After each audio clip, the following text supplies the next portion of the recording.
ससुर जी ने दिया था, ससुर जी ने दिया था। इसकी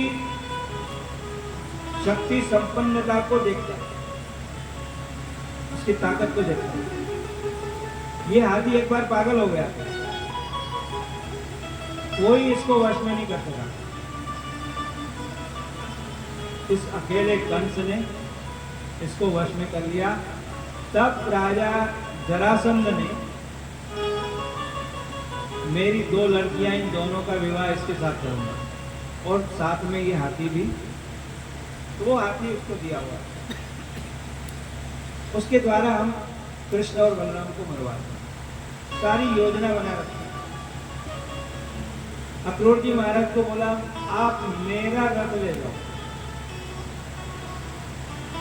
बाकी तो रथ में कोई बैठ नहीं सकता, मेरा सोने का रथ ले जाओ और बड़े प्रेम से उसको लेकर जाओ, बाकी काम अपन कर लेंगे।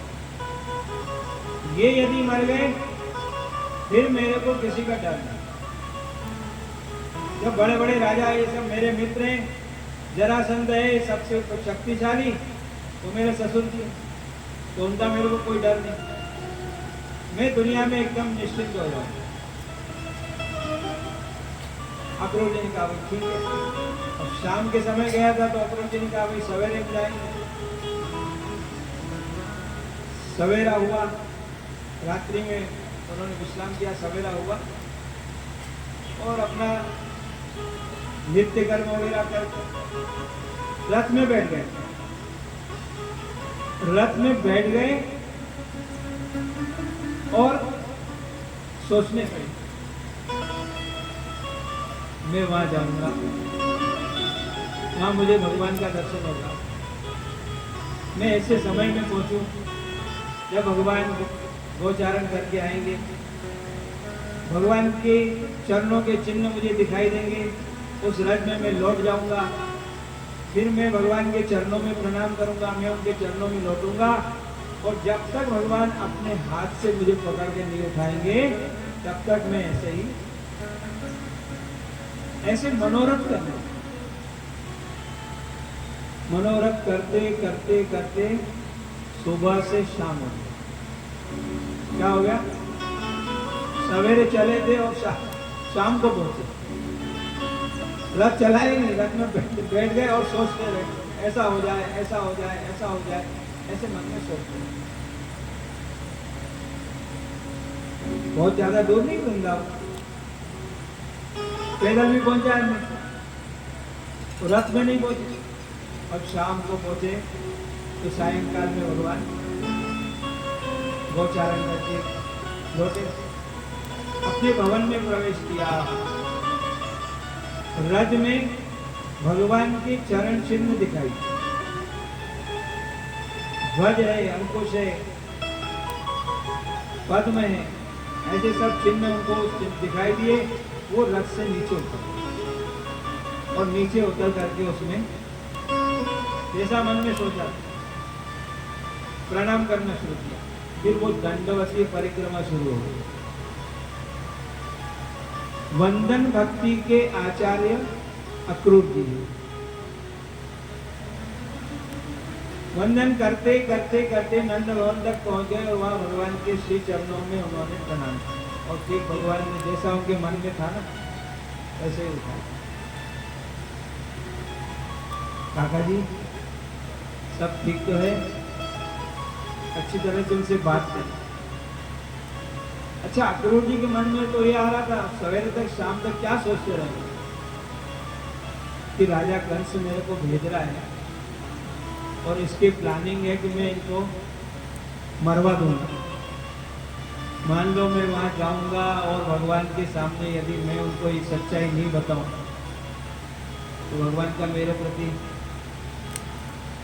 ये सब बातें सोच रहे, क्या करना चाहिए क्या नहीं करना चाहिए। भगवान से, भगवान का दर्शन हुआ, नंद बाबा यशोदा से मिले हैं, भगवान के साथ बैठ कर के बातचीत कि हमारे माता पिता कैसे, सब समाचार। महाराज राजा कंस का ऐसा है मनोरथ है, चतुर्दशी के दिन से धनुष यज्ञ करेगा और उसे इस प्रकार की सब बातें बतला। और मैं आपको लेने के लिए आया हूँ। राजा कंस ने अपना सोने का रथ दिया है, अपनी गाड़ी भेजी, बाकी कोई बैठ नहीं सकता, राजा की गाड़ी। फिर उसके बाद भगवान ने कहा देखो बाबा को ये सब मत कहना, बाबा को ये मत कहना, कोई जाते होंगे तो नहीं जाएंगे, बेचते होंगे तो नहीं भेजेंगे। बाबा से मिले, बातचीत हुई, भोजन प्रसाद हुआ और रात को बैठ कर बातें कर। कहा कि राजा कंस का आपके बच्चों के ऊपर बहुत प्रेम है और उसने अपने यज्ञ के लिए निमंत्रण दिया है और आपके इन बच्चों के लिए उन्होंने सोने का रथ भेजा है। वो राजा कंस का मेरे बच्चों के ऊपर कैसा प्रेम है। रात को ही सब ब्रजवासियों को बोल दिया, देखो कल सवेरे जल्दी मथुरा चलना है, वहां पर यज्ञ है, और तो यज्ञ में अपनी तरफ से कुछ ले चलना चाहिए। यज्ञ में जा रहे हैं तो उसको कुछ लेके जाना चाहिए। यज्ञ में जो चीज काम आती है, घी वगैरह काम में आता है, दूध दही वगैरह काम में आएगा, तो जो जिसके पास है वो लेकर के चल। वो रथ बाहर खड़ा हुआ है नंद भवन, सवेरे सवेरे उठ करके और गोपियां यमुना जल लेने जा रहे हैं। देखा उन्होंने यमुना जल लेने के लिए जा रही हैं, तो ये रथ कौन आया, क्यों आया, मन में बहुत विचार होते, पता लगाया तो यह अक्रूर आया है और कृष्ण बलराम को लेने के लिए। इसलिए पानी वानी भरना तो रह गया, वो अपने अपने भांडे लेकर के वहीं बैठ गए। हम जीते जी तो कृष्ण को यहां से ले जाने नहीं दें। कृष्ण हमारा प्राण है, कृष्ण हमारे आंखों की ज्योति है, कृष्ण हमारा सर्वस्व है, उसको हम जीते जी नहीं ले जाएंगे। उधर बाबा जल्दी कर रहे हैं, अरे जल्दी करो, सूर्य निकल जाएगा, धूप पड़ेगी, गर्मी लगेगी, पैदल पैदल जाना है, बहुत टाइम लगेगा, बैलगाड़ी में जाना है, आधी आधी बात। यशोदा मैया ने बाबा को कुछ दिया, टिफिन देते, वो छिका कुछ दिया, ये लाला को भूख लगेगी तो खिला देना, वो मांगता नहीं है, उसको तो अपने आप खिलाना पड़ता है, समय हो जाए तो खिला दो, नहीं तो बोलता नहीं, बैठा ही रहता, हाथ में लड्डू लेते। अपनी भावना से उसको खिलाना पड़ता है, समय से खिलाना पड़ता है, इसलिए मैया ने कुछ साथ में दिया।